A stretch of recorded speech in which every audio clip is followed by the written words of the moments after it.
हर हर महादेव दोस्तों, लीजिए एक और शिव महिमा। शिव और पार्वती का विवाह।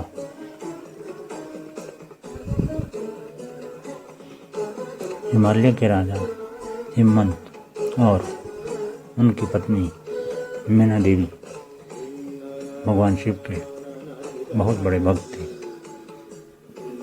उनकी इच्छा एक ऐसी पुत्री पाने की थी जिसका विवाह वो भगवान शिव के साथ ही कर सके।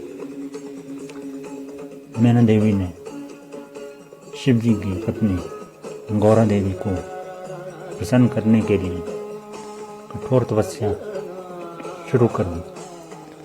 कई दिनों तक वह बिना खाए, बिना पिए, बिना जल ग्रहण किए तब करती रही।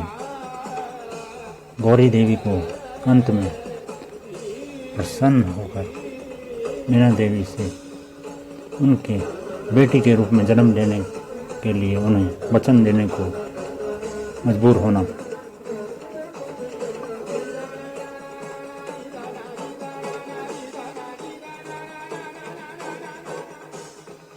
गौरी देवी ने आग में कूदकर अपनी जान दे दी।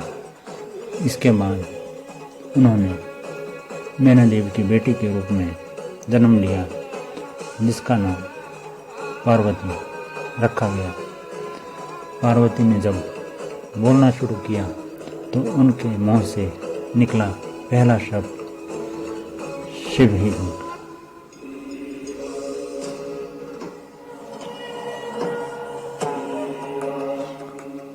बड़ी होकर वह बहुत सुंदर युवती बनी।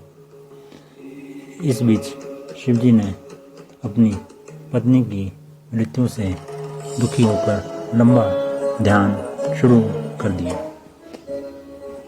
हेमंत को आशंका हो रही थी कि शायद शिवजी गहन ध्यान में होने के कारण पार्वती जी को पत्नी के रूप में स्वीकार न करें।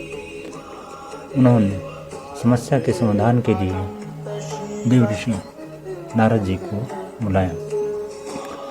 नारद ने उनसे कहा कि पार्वती तपस्या के जरिए भगवान शिव जी का हृदय परिवर्तन कर सकती है। हिमवंत ने पार्वती को शिव जी के पास ही भेज दिया। पार्वती जी दिन रात उनकी पूजा और सेवा की। शिव जी पार्वती जी की भक्ति से बहुत प्रसन्न हुए, लेकिन उन्होंने फिर भी उनकी परीक्षा लेने का निश्चय किया।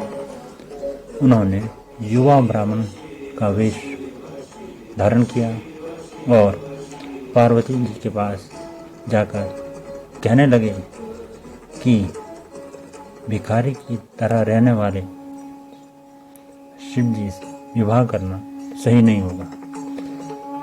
पार्वती जी यह सुनकर बहुत क्रोधित। उन्होंने स्पष्ट कह दिया कि वे भगवान शिव को छोड़कर और किसी के साथ भी विवाह नहीं करेंगे। उनके उत्तर से संतुष्ट होकर शिव जी अपने असली रूप में आ गए और माता पार्वती से विवाह करने के लिए तैयार हो गए और हिमवंत जी ने धूमधाम से दोनों का विवाह कर दिया। हर हर महादेव।